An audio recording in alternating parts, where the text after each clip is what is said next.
Magandang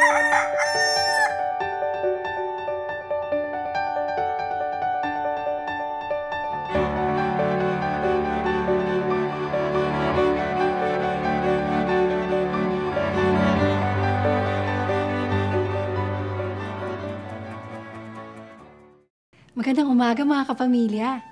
Magkape at pandasal muna tayo. Ako si Risa Singson Kaupeng, Editor-in-Chief ng Kirigma Magazine. Ilang beses tayong nagpupunta ng misa na tila nakikinig naman sa pari, pero pagkatapos ng sermon niya, hindi naman natin maalala ang sinabi niya.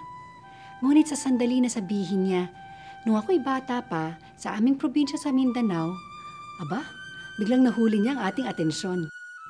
Anong ginawa niya? Siya'y nagkwento.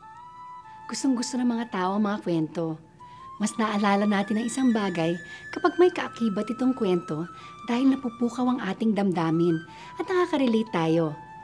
Kaya kung isa sa puso natin ang tawag ng Panginoon na humayo sa buong mundo at ipahayag ang mabuting balita, hindi naman tayo kinakailangang maging sikat na pari gaya ni Cardinal Chito Tagle o isang batikang mangangaral gaya ni Bo Sanchez upang gawin ito.